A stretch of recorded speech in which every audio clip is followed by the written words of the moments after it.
The nice thing with this, contrary to the FEMA disaster trailers, and that's very important, that you can stack these like containers. Yeah. Okay, if you ever have seen a FEMA trailer lot, it's amazing. You can stack that, you can automate this process, right? And I think this is brilliant. so I think you should give the presentation to FEMA. Rose knows a few people in the government, I'm sure she can. I do. I know that sustainability was one of your prime elements that you were referencing and answering your question to. Did you think about alternative methods of transporting these boxes to a site other than by trailer, by tractor trailer? Because like if you had to transport 100 of those, then you'd have 100 tractor trailers going down the road. That's just increasing your carbon presence. So you think about tractor trailers can pull 2 at a time. They can kind of line them up and pull 2 at a time. Obviously, it's not ideal, but I couldn't think of any other ways to transport it. You could go by rail, but you could just stack it on the car. You could do rails, but I know FEMA does. They do a convoy. But then it's also an issue with where the Exactly. the train tracks and all that. So this is the fastest, best way to approach it. Yeah, and I'm following along on what Hans said.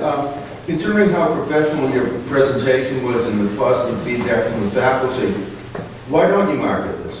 I don't know how. I mean, seriously, get together with someone from the marketing department, or get together with your advisors and look into marketing it. She needs some investors. Volunteers. Investors, we need investors. We need investors. Shark Tank.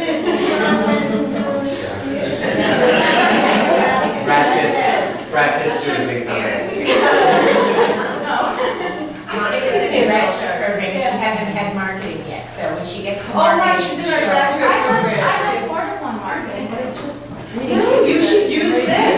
Yeah. Put the business faculty to test on Right, this. absolutely. You use this and you market it.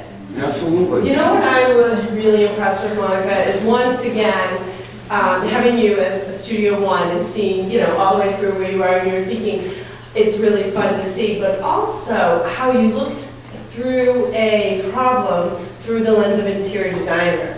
And you looked at how people occupy spaces and how we can problem solve from the inside out. And even the multi-use, not just of interiors and furniture, but having them personalize a space that they're only going to occupy, hopefully, for the shortest period of time as possible. And I think you did that really beautifully, and it's really nice. It's just a nice sensitivity to family, communal living, and these aren't the best scenario, but how are we going to make it the best? Yeah, really nice, and I agree with the presentation. You did a really nice job taking us through, which is a pretty complicated. Oh gosh, a lot of research. Yeah. Well, where you've lacked in quarter the square footage, you've made up for in the relationships and the research that go along with it. It shows, your project sort of sums up to say, it doesn't have to be the largest space to be the most successful. The only thing I might look for is a total separation between the bedrooms. Like a way to close off one, what if the kids didn't go to the same bed, the same kind of family, and I can just imagine something like a little separation of space when they go to sleep at night. It was just hard because I couldn't put like tactile walls in because then it had to close up. So they obviously So it's just couldn't be some kind of connected to the sliding floor and the screen ceiling. Screen or. Things that come down. Or maybe back to back. But then on the plus side, I know there was just a project done by some people I know for a child who has some trauma, as this would be, and the child couldn't sleep alone for 5 years. So we're positioning the bed to look out the door. She slept through the night for the first time, and that's all it took. So that adjacency between the beds, depending on family, of course, if that was a need, that would be a great solution. And also all the furniture is on wheels that get locked out because they obviously have to place when the module is closed. So it doesn't, those aren't necessarily set floor plans. They can move and lock as they please. The only thing I felt that might have been missing was in the bathroom, is there a lavatory to wash your hands?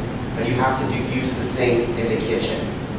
Just for like space purposes, there's, it's not necessarily a fixed shower head, there's a hose, so they could use that. There's also. So they would use both the same thing for shower and for hand washing? I also thought about incorporating. Yeah, I just was curious what that was. It's a sink, right? It's just a shower. No, but you I could thought put there the was a sink in shell. here. This sits in here, right? Recess. Okay, you don't need no space. Oh, there you go. Okay, I'm just curious as to where I thought it's where the sink was. That's fine, that's part of your. Yeah, I also thought of incorporating waterless No. utensil. No, we want a shower, No, I- especially for darling.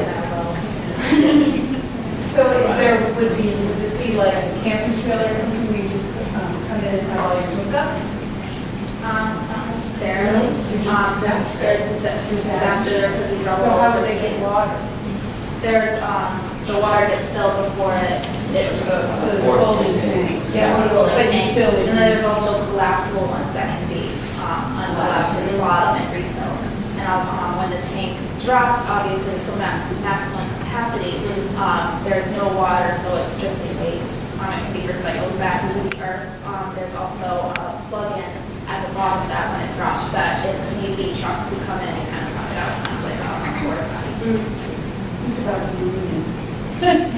It's Yeah. also water. I could see tagging this up with, some all persons and saying, here, Army Corps of Engineers, maybe we can use our tax money on this. So obviously building these would be initial big cost. I got some numbers from the Red Cross.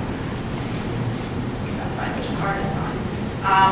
For the first month of Sandy, it cost about $73,000 just for overnight stays and meals. And then for Katrina, it cost a total of $230 million For the whole period? for the whole period.